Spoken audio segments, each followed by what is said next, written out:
Now, among strategies taken by the United States to prevent a repeat of the terrorist attack of 9/11 was to search out cells of the perpetrators of the group that claimed responsibility. This led to the U.S. occupying Afghanistan for 20 years and also had a great impact on the nation's foreign policy. The following report takes a look at the country's response over the years and how the event has shaped U.S. foreign policy.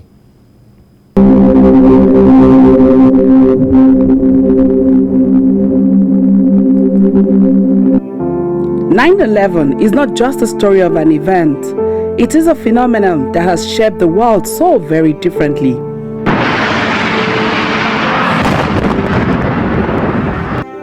It introduced a new word in addiction, changed military strategy and tactics, redefined foreign policies and how the world sees itself. Many people around the world woke up on the morning of Tuesday, September 11, making plans or running around to fulfill their plans, hoping the day would be as smooth or better than the previous day. Then it happened.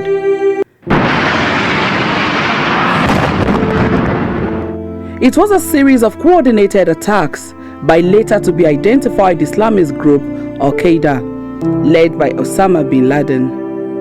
4 airplanes hijacked by 19 suicide bombers headed for targeted landmarks in the U.S.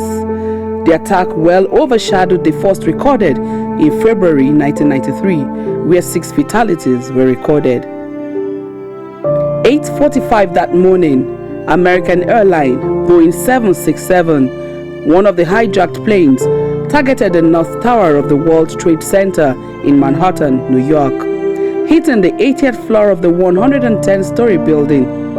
18 minutes after, United Airlines Boeing 767 Flight 175 hit the 60th floor of the South Tower, bringing down the Twin Towers.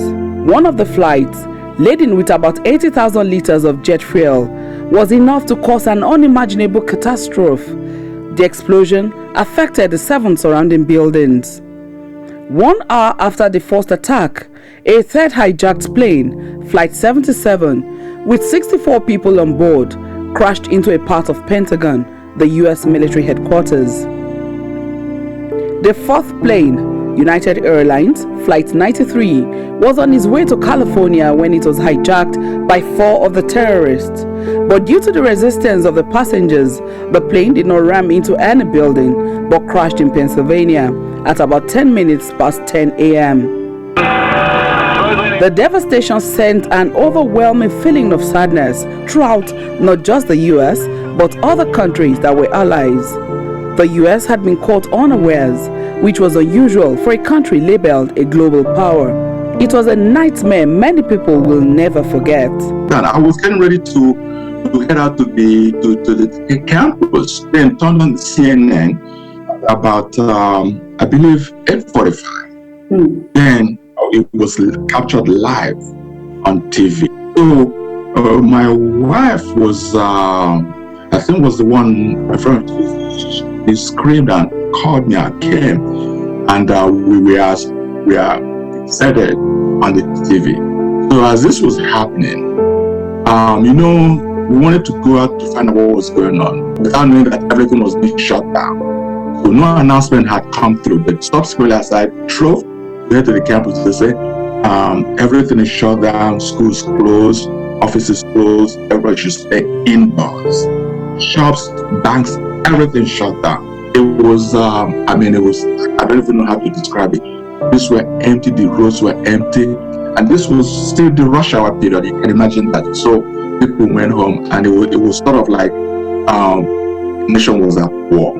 This watch that I wear every day, I got it in July of 2001, and the clasp was broken, so I sent it. The place to get it fixed, because it had like a lifetime warranty, was at One World Trade Center. And so when the attacks happened, I wasn't really thinking about the watch right away, and then a week later it came to me in the mail. So I've worn this watch since 2001 every day. So it's kind of my own personal memory of how America changed that day. For they chargé the affairs of the U.S. Embassy, it is unimaginable what would have happened if she was not delayed by a call from Asiwaju Bola Tinubu. And I got a call from Asiwaju, actually. He was in London and he called me and I missed my van pool.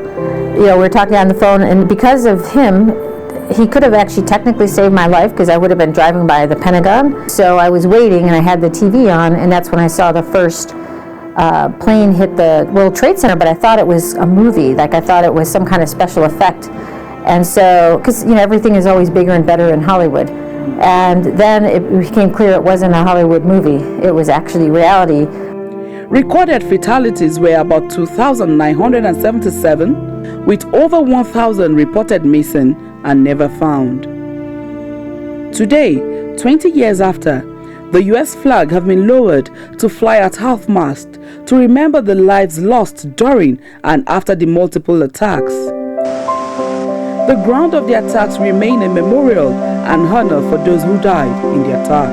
A lot of discussion over how to build on the property because people had died there, and in consultation with the families, the 9/11 reconstruction group worked, and there's a tower there now and a beautiful, it's kind of a fountain where the water is coming over. It's not like a fountain like this, it's one where the water is going into a hole, and it has the names of all of the people who died there, and every 9/11 anniversary the names are read out at the site.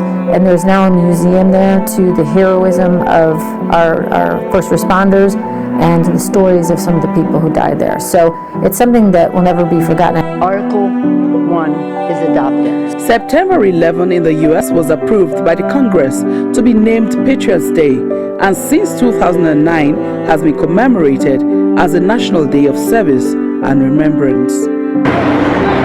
Moyo Thomas, TVC News.